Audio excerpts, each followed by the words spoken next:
In the several months that I had shared the Baker Street lodgings with Sherlock Holmes, I was consistently amazed by the indefatigable energy he poured into his never-ending war on crime. But my physician's eye could see the strain that perhaps another wouldn't have noticed. Thus it was one morning that I prevailed upon him to join me for a day in the country. All seemed tranquil at first, but I was to learn, as I did in later years, that when Sherlock Holmes did not seek trouble, it often sought him.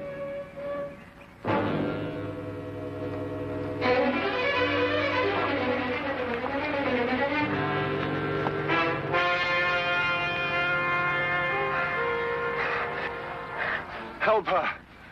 They may be coming. Steady now, we'll have you all right in a minute. What's happened to the young lady? Who are you running from? Stark. Carroll. They tried to kill me. Out now, Holmes. Perhaps we'd better get them to London, eh? My very thought. The young lady is uninjured, but she's suffering from a deep state of shock. Come along. Oh.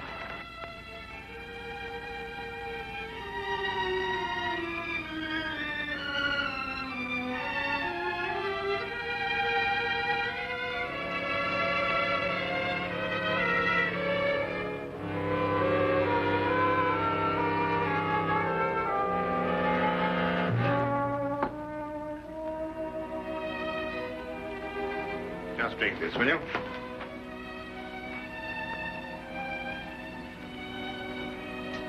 Better now? Much, thank you, sir. Will she be all right, Doctor? Oh, yes, I think so. Twice last night she saved my life. Who is she? I don't know. We only met last night. I'm afraid she's mute. What, deaf mute? No, she hears and understands perfectly. How did you meet her? Well, it all started yesterday afternoon. Seems an eternity since then. I was in my office, facing the realities of my professional situation. I suppose that everyone finds his first venture into independent business to be a dreary experience. After a year of it, I'd about decided to admit failure and seek employment with some recognized firm. It was at that point that I received a client. Mr. Hatherley? His name was Colonel Lysander Stark. Had I known then what horror he was bringing into my life, I would have strangled him right then and there. Frankly, Mr. Hatherley, the commission I have come here to offer you deals with a matter of extreme secrecy. I have gone to some lengths to acquaint myself with both your professional and your personal qualifications. Personal qualifications, sir? Yes. I know you to be an efficient hydraulic engineer, but also that you are a bachelor, an orphan, and that you reside here alone in London. Why, that's very true, but I'm afraid I don't understand. You shall when I explain the assignment. Do I have your word that our conversation will go no further than this room? Of course, sir. I shall respect your confidence. Excellent. Well, then. Does £50 for a night's work appeal to you? £50? I note by your expression that you suspect some illegality. Let me set your mind at rest on that score. Exactly what you want me to do? To repair a hydraulic press, Mr. Hatherley. A rather large hydraulic press. Well, that hardly seems unusual.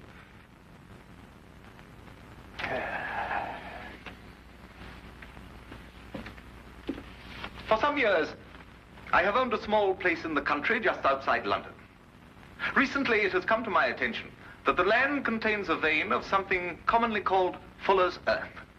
I trust you are familiar with the term. But ore is dug out of the earth. Why should you need an hydraulic press? I'm a businessman, Mr. Hatherley.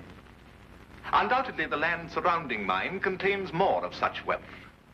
I hope to use the income from my own discovery to purchase my neighbor's land cheaply before he discovers its hidden wealth. I see. If my neighbor were to suspect what wealth he treads on daily, he would never sell at any price. It's quite clear now. You use the press to mold the dark earth into some innocent form so that you can dispose of it without suspicion. Precisely. Very ingenious. There's a fortune down there.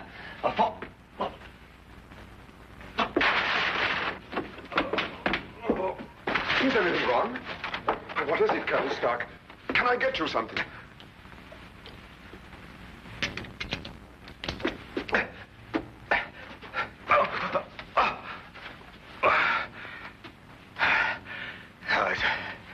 It's all right. My heart. I oughtn't to get too excited.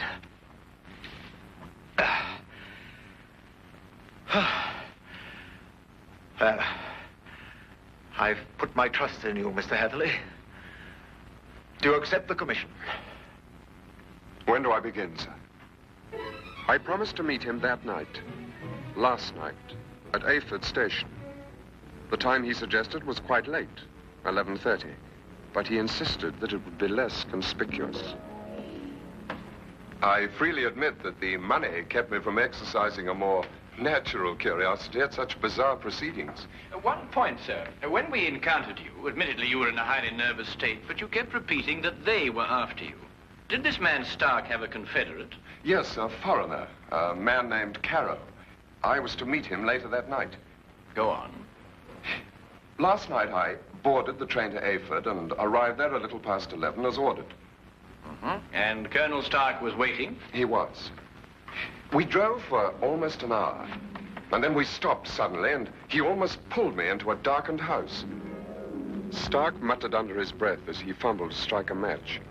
But suddenly a light appeared at the top of the stairs.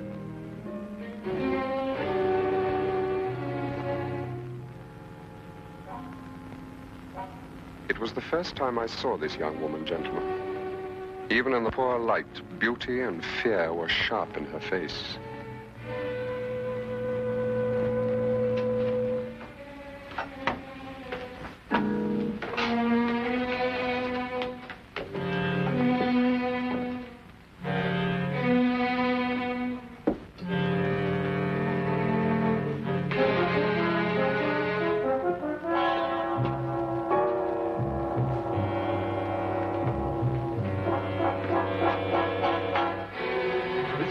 Is our housekeeper. How do you do, miss? She cannot answer you, I'm afraid. She is quite mute. I forgot to tell you that I have a colleague, Monsieur Carroll, brilliant mineralogist. I'll fetch him for you, if you'll excuse me for a moment. By all means.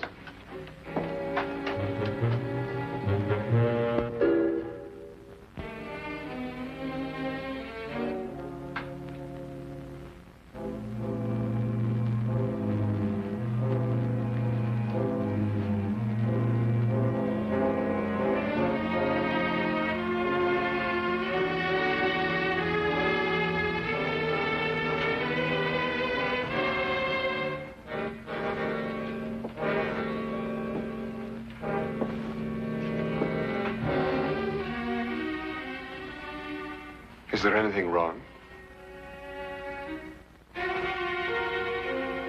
You want me to leave? Why?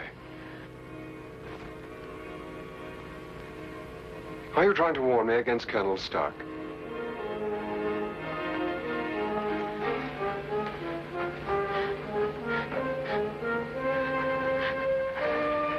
But why should I fear Colonel Stark?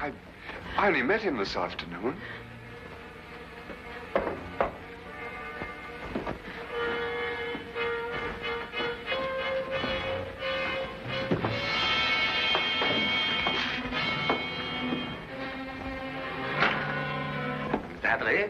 I'd like you to meet my friend and associate, Monsieur Carroll.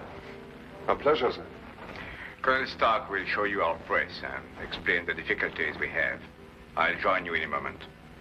After I have arranged with our housekeeper for your stay tonight.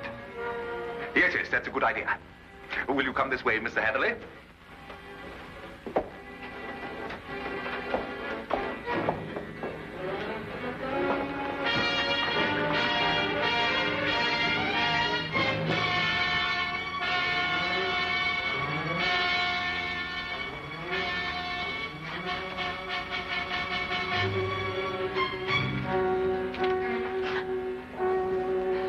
I thought you have learned better, my dear. Perhaps I'll have to send you back to school.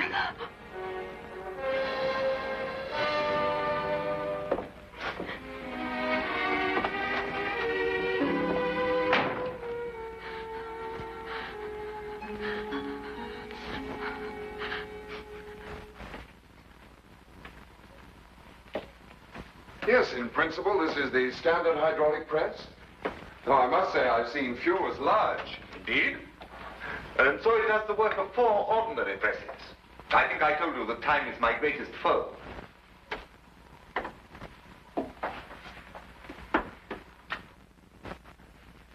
Would you bring more light, please?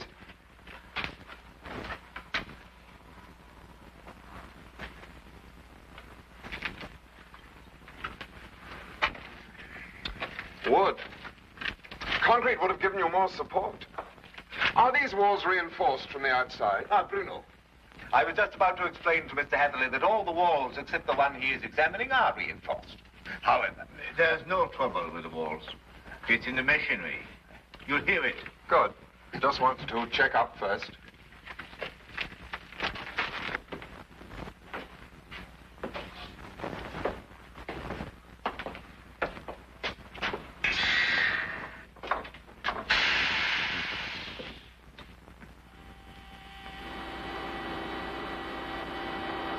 Now listen.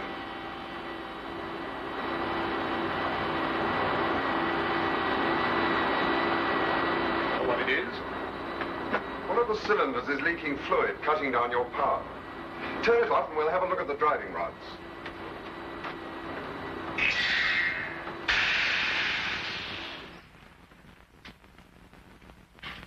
I knew what I was after, and the rest proved to be no problem. Of course. You knew by then the true purpose of the press. Not quite. Although I was sure it was not for making dirt brick molds. Much too large for that. But they'd lied to me so blatantly, I thought it best not to call them on it right off. Well, what were they using the press for? Fairly obvious. They are counterfeiters. They use the press to form the amalgam that takes the place of silver. So I learned during the night. It was naive of me to assume that everyone but myself was asleep, but I did.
Amalgam, Mr. Hatherley.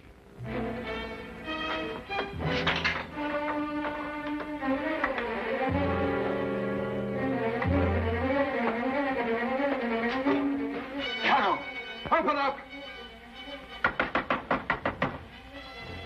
Let me out of here, Carol!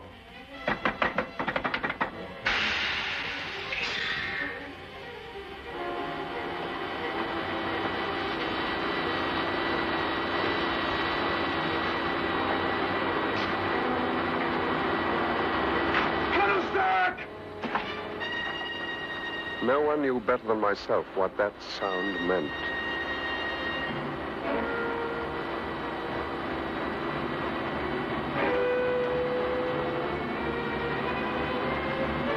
Caro had started the press. Within minutes, that cold ceiling would be down with a force capable of grinding me to a shapeless pulp. And there was no way in the world I could stop it.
You'll come with me.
What is this?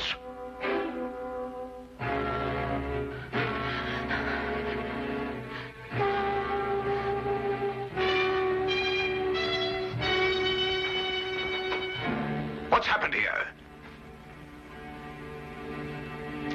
Bruno!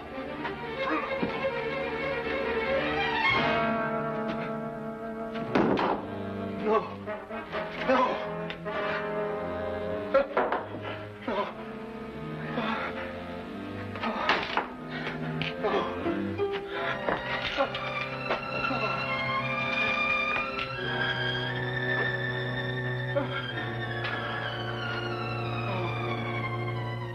That's almost the last lucid recollection I have. I remember carrying her outside and plunging ahead into the darkness. Then you have no memory of going through the woods? Almost none. The next thing I remember, you and Dr. Watson were bending over me. Are you all right? She screamed. Did you hear her? Yes, quite clearly. Please, don't let him send me back. I can't bear it. There now. Brandy, Holmes, will you? There. That's right. You'll be all right. Here, drink this, will you? Now. That's better. Now, tell me, do you know this gentleman? Yes, Mr. Hatherley. Oh, you can speak. Oh, why last night did you pretend? I wasn't pretending. I've been unable to speak for a year. Excuse me, Miss, Connors. Ruth Connors. Miss Connors. I gather that the events of last night gave you a shock, rather like a shock you received a year ago. Yes. When I saw the gun in Colonel Stark's hand, and it was pointed directly at me, a year ago, another young man visited us to fix the hydraulic press. I see. What do you know about this other young man? I was standing there, watching, when all of a sudden Colonel Stark fired his gun straight into the other young man's face. Why didn't you go to the police? I did. But first I must tell you that Mr. Carew is my uncle and guardian. He's my only living relation. And when I witnessed the murder, he fell upon me, repeating over and over, "You must never say a word. You must never say a word." But the first opportunity I had, I ran to the police. What did they do? Nothing. Because from that moment to this, I've been unable to utter a sound or speak a word. It was as though my throat was frozen up. Incredible. I have heard of this before. The worst of it was, my uncle learned of my attempt to inform on him and had me committed to Bedlam. The insane asylum? I spent 6 long months there, 6 horrible, unforgettable months before they released me in his custody. After that, he forced me to do his bidding by threatening to send me back. Send me back to school was the expression he used. Why, that's horrible. Very. And I think it's time we called in our old friend, Inspector Lestrade. If only to deal with this man, Carew. You're not forgetting Stark, are you? Oh, I expect we'll find his remains, Watson. The loss of his medicine undoubtedly saved England the cost of executing him. Well, come along.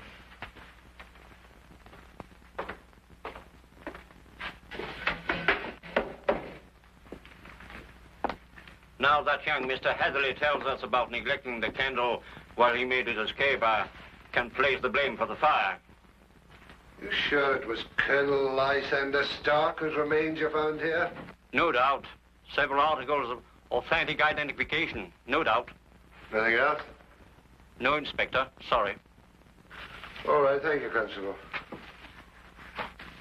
Now where's Holmes got himself to? He just went down to the station. He said he'd be back in a minute. Look here, if Holmes thinks he can do... I'm sorry to keep you all waiting. Well, everything's settled, Lestrade? About as settled as it's likely to be. Stark's dead. Carrow's escaped. The only thing now is to go back to London and put out an alarm for him. Oh, dear. Now, tell me, what about the money? What money? Well, you know, the money they were making, the counterfeit. Have you found any? Well, no. Oh, I suppose Carrow took it with him.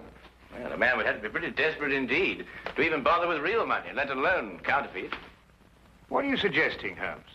Miss Connors, the only carriage used here is the carriage that Mr. Hatherley rode in. Is that right? Why, yes, I think so. I see. And that carriage has been in the livery stable since last night. Thanks to an obliging constable, I found one of Mr. Carrow's footprints. But there was no trail of similar prints leading away from the house. Mark you, I didn't imagine that he would try and make his escape on foot. Well, how did he get away, then? He didn't, my dear fellow.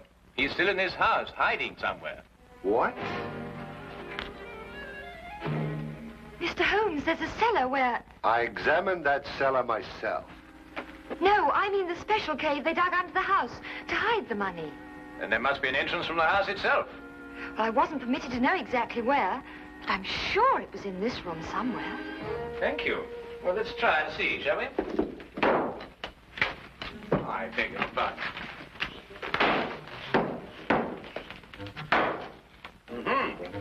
What have we got here?